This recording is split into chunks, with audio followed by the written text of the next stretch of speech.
নমস্কার বন্ধুগণ, আজকের এই ক্লাসটিতে তোমাদের প্রত্যেককেই স্বাগত জানাই। আজকের এই ক্লাসটিতে আমরা আলোচনা করব গত সপ্তাহের অর্থাৎ 28শে এপ্রিল থেকে 4ই মের সমস্ত কারেন্ট অ্যাফেয়ার্সের গুরুত্বপূর্ণ প্রশ্নগুলো নিয়ে। তো আপকামিং সমস্ত পরীক্ষার জন্য এই ক্লাসটি তোমাদের অনেক হেল্প করবে। অবশ্যই শেষ পর্যন্ত প্রত্যেকেই মনোযোগ সহকারে ক্লাসটির সঙ্গে যুক্ত থাকবে। তো আজকের প্রথম প্রশ্ন কি রয়েছে দেখো এখানে, সম্প্রতি কবে বিশ্ব নৃত্য দিবস পালিত হলো? তো সম্প্রতি বিশ্ব নৃত্য দিবস পালিত হলো 29শে এপ্রিল। অপশন বি হয়ে যাবে সঠিক উত্তর। এর পরের প্রশ্ন এখানে কি রয়েছে দেখো, সম্প্রতি প্রকাশিত দ্য উইনার্স মাইন্ডসেট বইটির রচয়িতাকে? তো এই বইটির রচয়িতা হলেন শেন ওয়াটসন। শেন ওয়াটসন হলেন অস্ট্রেলিয়ার একজন অলরাউন্ডার ক্রিকেটার। তো আমরা জানি তিনি সমস্ত ধরনের ক্রিকেট থেকে বর্তমানে অবসর গ্রহণ করেছেন। অস্ট্রেলিয়ার একজন বিখ্যাত অলরাউন্ডার ক্রিকেটার হচ্ছেন শেন ওয়াটসন। তো ওনার একটি সম্প্রতি বই প্রকাশিত হলো দ্য উইনার মাইন্ডসেট। আচ্ছা, এছাড়াও শেন ওয়াটসনের আরেকটা গুরুত্বপূর্ণ বই রয়েছে, মনে রাখবে, উইনিং দ্য ইনার ব্যাটেল। এটাও কিন্তু পরীক্ষার জন্য important. Winning the inner battle বইটির রচয়িতাকে শেন ওয়াটসন। তো এগুলো হচ্ছে ইম্পর্টেন্ট, পরীক্ষার পার্সপেক্টিভে মনে রাখবে। এবার সম্প্রতি আরও কিছুগুলো বই প্রকাশিত হয়েছে যেগুলো পরীক্ষার জন্য ইম্পর্টেন্ট, সেগুলো আমরা আরেকবার রিভিশন করে নেব। তো দেখো এখানে রয়েছে হেভেনলি আইল্যান্ডস অফ গোয়া। এই বইটির রচয়িতা হলেন PS শ্রীধরন পিল্লাই। নাইফ নামে একটি বিখ্যাত বই সম্প্রতি প্রকাশিত হয়েছে, যার রচয়িতা হলেন সালমান রুশদি। এরপরে আরেকটা বিখ্যাত বই প্রকাশিত হয়েছে যেটা হচ্ছে দ্য ল অফ স্পিরিচুয়ালিটি, যার রচয়িতা হলেন প্রফেসর রমন মিত্তাল এবং ডক্টর সীমা সিং। আচ্ছা, আই ক্যান কোচ, এই বইটির রচয়িতা হলেন সিদ্ধার্থ রাজশেখর। এছাড়াও হচ্ছে দ্য আইডিয়া অফ ডেমোক্রেসি, এই বইটা ইম্পর্টেন্ট, পরীক্ষার জন্য মনে রাখবে। এটা হচ্ছে সেম পিত্রদার রচিত দ্য আইডিয়া অফ ডেমোক্রেসি। এছাড়াও হচ্ছে দ্য কনস্পিরেসি, বইটির রচয়িতা হলেন গোডবায়া রাজপক্ষী। এগুলো সম্প্রতি প্রকাশিত কয়েকটি গুরুত্বপূর্ণ বই যেগুলো আমরা একবার দেখে নিলাম, ঠিক আছে? আচ্ছা, ক্লাসের PDF তোমরা আমাদের টেলিগ্রাম চ্যানেলে পেয়ে যাবে। তো অবশ্যই প্রত্যেকেই টেলিগ্রাম চ্যানেলের সঙ্গে যুক্ত হয়ে যাবে যারা এখনও পর্যন্ত টেলিগ্রাম চ্যানেলের সঙ্গে যুক্ত হওনি, ঠিক আছে? প্রত্যেকটা ক্লাসের PDF এবং ডেলি কুইজ সেখানে প্রোভাইড করা হয়। পরবর্তী প্রশ্ন যেটা এখানে রয়েছে দেখো, সম্প্রতি পাকিস্তানের নতুন উপপ্রধানমন্ত্রী বা ডেপুটি প্রাইম মিনিস্টার কাকে নিয়োগ করা হলো? পরীক্ষার জন্য ইম্পর্টেন্ট। তো পাকিস্তানের নতুন উপপ্রধানমন্ত্রী নিয়োগ করা হয়েছে ইসাক ডরকে, ঠিক আছে? এটা ইম্পর্টেন্ট, মনে রাখবে। আচ্ছা, এখানে আমি তোমাদের একটু বলে দিই, বর্তমানে পাকিস্তানের প্রধানমন্ত্রী রয়েছেন শাহবাজ শরীফ। অপশন এ হয়ে যাবে শাহবাজ শরীফ। ইনি রয়েছেন বর্তমানে প্রধানমন্ত্রী এবং উপপ্রধানমন্ত্রী নিয়োগ করা হলো ইসাক ডরকে। পাকিস্তান, যার রাজধানী হলো ইসলামাবাদ, মুদ্রা হচ্ছে পাকিস্তানি রুপিয়া। আর বর্তমানে রাষ্ট্রপতি কে রয়েছেন এটাও মনে রাখবে, বর্তমানে রাষ্ট্রপতি রয়েছেন আসিফ আলী জারদারি। এটা ইম্পর্টেন্ট, পরীক্ষার জন্য মনে রাখবে, ঠিক আছে? তাহলে প্রধানমন্ত্রী, উপপ্রধানমন্ত্রী এবং রাষ্ট্রপতি তিনটি আমি বলে দিলাম। নেক্সট দেখো এখানে, এটা ইম্পর্টেন্ট নিউজ একটা, সম্প্রতি যেটা প্রকাশিত হয়েছে। সম্প্রতি কোন 60 বর্ষীয় মহিলা মিস ইউনিভার্স বিউনাস আয়ার্সের তকমা জিতে নিলেন? ঠিক আছে, 60 বর্ষীয় একজন মহিলা, তিনি মিস ইউনিভার্স বিউনাস আয়ার্সের তকমা জিতে নিলেন। তো ওনার নামটা আমরা দেখে নেবো এখানে। তো সম্প্রতি 60 বর্ষীয় মহিলা আলেকজান্ড্রা মারিসা রড্রিগুয়েজ, ইনি সম্প্রতি মিস ইউনিভার্স বিউনাস আয়ার্সের তকমা জিতে নিলেন, ঠিক আছে? আচ্ছা, এখানে আরও দুটো গুরুত্বপূর্ণ তথ্য যেগুলো মনে রাখবে, পরীক্ষার জন্য ইম্পর্টেন্ট। মিস ওয়ার্ল্ড 2024 হচ্ছে ক্রিস্টিনা পিসকোভা, আর হচ্ছে মিস ইউনিভার্স 2023 হচ্ছে সেনিস পালাসিওস। এটা ইম্পর্টেন্ট, সেনিস পালাসিওস, মিস ইউনিভার্স 2023, এই দুটোও কিন্তু এখানে মনে রাখবে। পরবর্তী এখানে কি রয়েছে দেখো প্রশ্ন, সম্প্রতি কবে আয়ুষ্মান ভারত দিবস পালিত হলো? ইম্পর্টেন্ট প্রশ্ন এটা। সম্প্রতি আয়ুষ্মান ভারত দিবস কবে পালিত হলো? এটা পালিত হলো 30শে এপ্রিল।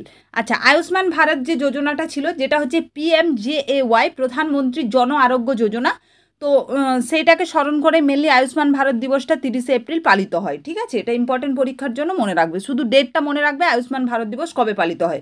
আর যদি বলে PMJAY বা প্রধানমন্ত্রী জন আরোগ্য যোজনা, এটা কবে শুরু হয়? এটা শুরু হয়েছিল 23শে সেপ্টেম্বর 2018 সালে, ঠিক আছে? ইম্পর্টেন্ট, এটা মনে রাখবে। পরবর্তী প্রশ্ন দেখো এখানে, সম্প্রতি কবে আন্তর্জাতিক শ্রমিক দিবস, ইন্টারন্যাশনাল লেবার ডে, সম্প্রতি কবে পালিত হলো? তো এটা ইম্পর্টেন্ট প্রশ্ন। তো সম্প্রতি আন্তর্জাতিক শ্রমিক দিবস পালিত হলো 1 মে, ঠিক আছে? আচ্ছা, এটা আমরা দেখবো যে এই বছরের থিম কি রাখা হয়েছিল। তো দেখো, এই বছরের থিম রাখা হয়েছিল আন্তর্জাতিক শ্রমিক দিবসের, যেটা ছিল থিম, সেটা হচ্ছে ensuring work place safety and health amid climate change. এটা এই বছর 2024 সালে আন্তর্জাতিক শ্রমিক দিবসের থিম ছিল। এবং এই যে দিনটা লেবার ডে, এটা পালন করে থাকে ILO। ILO হচ্ছে ইন্টারন্যাশনাল লেবার অর্গানাইজেশন। আচ্ছা, ইন্টারন্যাশনাল লেবার অর্গানাইজেশন যেটা প্রতিষ্ঠিত হয়েছিল 1919 সালে, এটা আমি তোমাদের বলে দিলাম। এবার ILO বা ইন্টারন্যাশনাল লেবার অর্গানাইজেশনের সদর দপ্তর কোথায় অবস্থিত, এটা তোমরা প্রত্যেকে আমাকে কমেন্ট করে জানাবে। 1919-এ প্রতিষ্ঠিত হয়, সদর দপ্তর তোমরা প্রত্যেকে কমেন্ট করে জানাও। আমি কিন্তু যখন বিভিন্ন অর্গানাইজেশনের হেডকোয়ার্টার কবে প্রতিষ্ঠিত হয়, হেড কে আছেন, এই ক্লাসটা করিয়েছিলাম, সেখানে কিন্তু ইন্টারন্যাশনাল লেবার অর্গানাইজেশন আমি তোমাদের পড়িয়েছিলাম। তো হেডকোয়ার্টার তোমরা প্রত্যেকেই কমেন্ট করে জানাবে। পরবর্তী প্রশ্ন দেখো, পরবর্তী যে গুরুত্বপূর্ণ প্রশ্নটা রয়েছে সেটা হচ্ছে সম্প্রতি কে গোল্ডম্যান এনভায়রনমেন্টাল প্রাইজ 2024 জিতলো। তো সম্প্রতি গোল্ডম্যান এনভায়রনমেন্টাল প্রাইজ 2024 এটা জিতে নিল আলোক শুক্লা। অপশন ডি হয়ে যাবে সঠিক উত্তর। আচ্ছা, এখানে একটা তোমাদের তথ্য আমি বলে দিই, এই যে গোল্ডম্যান এনভায়রনমেন্টাল প্রাইজ এটাকে হচ্ছে গ্রিন নোবেল প্রাইজও বলা হয়। এই প্রাইজটার অপর নাম হচ্ছে গ্রিন নোবেল প্রাইজ। এটা কিন্তু পরীক্ষায় প্রশ্ন আসতে পারে, ঠিক আছে, যে নিম্নোক্ত কোন পুরস্কারটিকে গ্রিন নোবেল পুরস্কার বলা হয়। পরবর্তী প্রশ্ন এখানে দেখো, সম্প্রতি প্রকাশিত রিপোর্ট অনুযায়ী বিশ্বের সবচেয়ে দূষিত শহর কোনটি? বিশ্বের সবচেয়ে দূষিত শহর বললেই আমাদের মনে চলে আসবে দিল্লি বা নিউ দিল্লি, কিন্তু এই যে রিপোর্টটা সম্প্রতি প্রকাশিত করেছে আইকিউ এয়ার কিন্তু এই রিপোর্টটা প্রকাশিত করে, এটা মনে রাখবে। এবং এই রিপোর্ট অনুযায়ী একদম টপে যে শহরটি রয়েছে সেটা হচ্ছে নেপালের রাজধানী কাঠমান্ডু, ঠিক আছে, কাঠমান্ডু যেটা হচ্ছে বিশ্বের সবচেয়ে দূষিত শহরের তকমা পেয়েছে আইকিউ এয়ারের রিপোর্ট অনুযায়ী। এবং সেকেন্ডে রয়েছে কিন্তু নিউ দিল্লি, একদম টপে রয়েছে কাঠমান্ডু, সেকেন্ডে রয়েছে নিউ দিল্লি। পরবর্তী প্রশ্ন এখানে দেখো, সম্প্রতি কাকে জিও ফাইন্যান্সিয়াল সার্ভিসের এমডি এবং সিও পদে নিয়োগ করা হলো? তো সম্প্রতি দেখো হিতেশ সেটিয়া, অপশন সি হয়ে যাবে সঠিক উত্তর। হিতেশ সেটিয়াকে সম্প্রতি 3 বছরের জন্য জিও ফাইন্যান্সিয়াল সার্ভিসেস এর এমডি এবং সিও হিসেবে নিযুক্ত করা হয়েছে। ক্লিয়ার প্রত্যেকেরই? পরবর্তী প্রশ্ন এখানে কি রয়েছে দেখো, সম্প্রতি কবে world press freedom day? Important প্রশ্ন পরীক্ষার জন্য, ডেটটা খুব ভালো করে মনে রাখবে। ওয়ার্ল্ড প্রেস ফ্রিডম ডে যেটা সম্প্রতি পালিত হলো 3 মে। অপশন বিতে রয়েছে 3 মে এই ডেটা পালিত হয়। যেটা আমরা ইম্পর্টেন্ট পরীক্ষার জন্য দেখব সেটা হচ্ছে থিম। এই দিবসটা থিম কি রাখা হয়েছিল? A press for the planet, journalism in the face of the environmental crisis, এটা এই বছরের থিম রাখা হয়েছিল। ওয়ার্ল্ড প্রেস ফ্রিডম ডে, এই ডেটা মেনলি কি জন্য সেলিব্রেট করা হয়, যে আমাদের যে এই যে মিডিয়া রয়েছে এখন, এই যে আমরা বিভিন্ন নিউজ চ্যানেল, প্রেস এগুলোর মাধ্যমে দেখতে পাচ্ছি, তো সেগুলোতে যাতে এমন কিছু জিনিস দেখানো হয় যেগুলো আমাদের মানুষের জীবনে অনেক ভালো কিছু ইনফরমেশন আমরা সেগুলো থেকে পেতে পারি। তো সেটার জন্যই mainly world press freedom data আমরা পালন করে থাকি, সেটার উপর একটা অ্যাওয়ারনেসের জন্য। যদিও আজকালকার মিডিয়া কোনো ভালো কিছু আমরা দেখতে পাই না কোনো নিউজ চ্যানেল বা কোনো কিছুতে, তো সেটা একটা আলাদা ব্যাপার, কিন্তু ওটার উপর অ্যাওয়ারনেসের জন্য এই ডেটা মেনলি পালিত করা হয়, ওয়ার্ল্ড প্রেস ফ্রিডম ডে, যেটা প্রথম পালিত হয়েছিল 1994 সালে। ক্লিয়ার? পরবর্তী প্রশ্ন এখানে দেখো, সম্প্রতি গ্রিন অস্কার বা হুইটলি গোল্ড অ্যাওয়ার্ড কে জিতলো? পুরস্কারটার নাম হচ্ছে গ্রিন অস্কার। ইম্পর্টেন্ট প্রশ্ন। তো এখানে দেখো স্পেলিংটা ভুল আছে। তো যাই হোক, হুইটলি গোল্ড অ্যাওয়ার্ড বা গ্রিন অস্কার এই পুরস্কারটা সম্প্রতি জিতে নিয়েছেন ডক্টর পূর্ণিমা দেবী বর্মন, ঠিক আছে। ডক্টর পূর্ণিমা দেবী বর্মনকে সম্প্রতি গ্রিন অস্কার এই পুরস্কারে সম্মানিত করা হয়েছে। তিনি আসামের একজন অধিবাসী। কেন তাকে এই পুরস্কারটা দেওয়া হয়েছে? তো আসামের হচ্ছে একটা পাখি রয়েছে, যে পাখিটা প্রায় লুপ্ত হয়ে যাচ্ছিল, ওই পাখিটা যাতে লুপ্ত না হয়ে যায় তার জন্য তিনি একজন বায়োলজিস্ট রয়েছেন, তো তিনি ডক্টর পূর্ণিমা দেবী বর্মন, ওনাকে সম্প্রতি গ্রিন অস্কার বা হুইটলি গোল্ড অ্যাওয়ার্ডে সম্মানিত করা হয়েছে। পরবর্তী প্রশ্ন এখানে দেখো, টি-20 ওয়ার্ল্ড কাপ যেটা আমাদের শুরু হতে চলেছে আইপিএল এর পরেই, তো টি-20 ওয়ার্ল্ড কাপ 2024-এ কোন দুটি টিমের টাইটেল স্পন্সর হয়েছে? আমুল। আমুল একটা কোম্পানি, তো কোন দুটি টিমের স্পন্সর হলো এই আমুল? তো এর সঠিক উত্তর হয়ে যাবে দেখো আমেরিকা এবং সাউথ আফ্রিকা, ঠিক আছে। এই দুটো দলের হচ্ছে বা এই দুটো টিমের স্পন্সর হলো আমুল। দেখো টি-20 ওয়ার্ল্ড কাপ পরীক্ষার জন্য ইম্পর্টেন্ট, তো আমি তোমাদের প্রত্যেককেই বলবো যে তোমরা খাতায় একটা পেজ বানাও যেখানে আইপিএল সম্পর্কে সমস্ত গুরুত্বপূর্ণ তথ্য তোমরা লিখে রাখবে। তারপর টি-20 ওয়ার্ল্ড কাপ শুরু হবে, সেখানে সমস্ত গুরুত্বপূর্ণ ইনফরমেশন তোমরা লিখে রাখবে। আইপিএল যখনই শেষ হয়ে যাবে, ফাইনাল হয়ে যাবে, আমি পুরো আইপিএল সম্বন্ধে একটা ক্লাস তোমাদের করে দেবো, সেখান থেকে তোমরা প্রত্যেকটা ইনফরমেশন নিয়ে খাতায় লিখে রাখবে, কারণ আপকামিং পরীক্ষাগুলোর জন্য কিন্তু এই টপিকগুলো ভীষণ ইম্পর্টেন্ট, ঠিক আছে। ফলে এই টপিকগুলো আমাদের একদম কাভার করতেই হবে।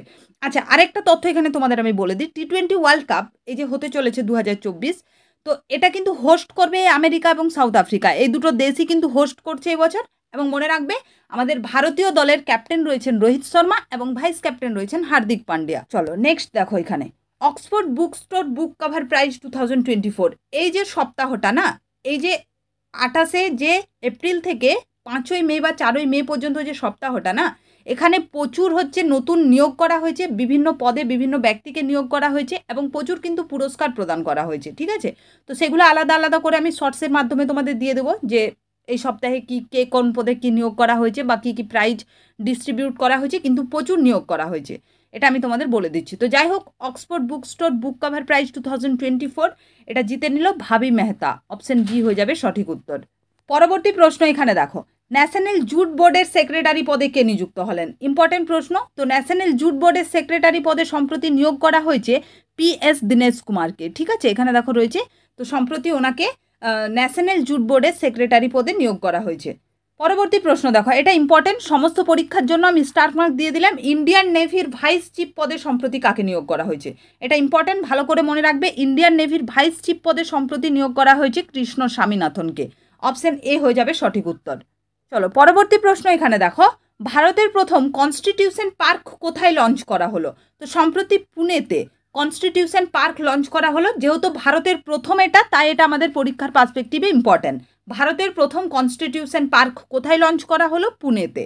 পরবর্তী প্রশ্ন কি এখানে রয়েছে দেখো, আকাশবাণী নিউজের ডিরেক্টর জেনারেল পদে কে নিযুক্ত হলেন? ইম্পর্টেন্ট প্রশ্ন। তো সম্প্রতি আকাশবাণী নিউজের ডিরেক্টর জেনারেল নিয়োগ করা হয়েছে মৌসুমী চক্রবর্তীকে। এখানে ছবি দেখতে পাচ্ছ ওনার, মৌসুমী চক্রবর্তী, ওনাকে সম্প্রতি আকাশবাণী নিউজের ডিরেক্টর জেনারেল পদে নিযুক্ত করা হয়েছে। নেক্সট কোশ্চেন দেখো, এটাও সমস্ত পরীক্ষার জন্য ইম্পর্টেন্ট, আমি স্টার মার্ক দিয়ে দিলাম এখানে। 2025 badminton world junior championship host করবে কোন দেশ? যেটা 2025-এ আয়োজিত হবে এবং এটা হোস্ট করবে আমাদের ভারত। ঠিক আছে, 2025 badminton world junior championship host করবে ভারত। ভালো করে এটা মনে রাখবে, এটা পরীক্ষার জন্য ভীষণ ইম্পর্টেন্ট। নেক্সট কোশ্চেন কি রয়েছে দেখো এখানে, ইন্ডিয়ান ভ্যাকসিন ম্যানুফ্যাকচারার অ্যাসোসিয়েশনের প্রেসিডেন্ট পদে কাকে নিয়োগ করা হলো? তো সম্প্রতি ইন্ডিয়ান ভ্যাকসিন ম্যানুফ্যাকচারার অ্যাসোসিয়েশন বা IVMA এর প্রেসিডেন্ট পদে সম্প্রতি নিয়োগ করা হয়েছে কৃষ্ণ এম ইল্লাকে। অপশন ডি হয়ে যাবে সঠিক উত্তর, কৃষ্ণ এম ইল্লা। এগুলো ভালো করে মনে রাখবে, প্রচুর নিয়োগ করা হয়েছে বিভিন্ন পদে সম্প্রতি। এগুলো কিন্তু পরীক্ষার পার্সপেক্টিভে প্রত্যেকটা ইম্পর্টেন্ট। তো যাই হোক, এগুলোই ছিল গত সপ্তাহের কারেন্ট অ্যাফেয়ার্সের গুরুত্বপূর্ণ সমস্ত প্রশ্ন। আশা করছি আজকের এই ক্লাসটা আপকামিং সমস্ত পরীক্ষার জন্য তোমাদের অনেক হেল্প করবে। শেষ পর্যন্ত ক্লাসটির সঙ্গে যুক্ত থাকার জন্য তোমাদের প্রত্যেককে অসংখ্য ধন্যবাদ। তোমরা খুব ভালোভাবে পড়াশুনো করো এবং সমস্ত পরীক্ষার জন্য খুব ভালোভাবে প্রস্তুতি নাও। এবং প্রত্যেকেই যারা যারা এখনও পর্যন্ত আমাদের চ্যানেল সাবস্ক্রাইব করোনি, অবশ্যই সাবস্ক্রাইব করে নাও। এবং যারা যারা টেলিগ্রাম চ্যানেলে যুক্ত হওনি, সেখানে যুক্ত হয়ে প্রত্যেকটা ক্লাসের PDF অবশ্যই কিন্তু প্রত্যেকেই কালেক্ট করে নাও।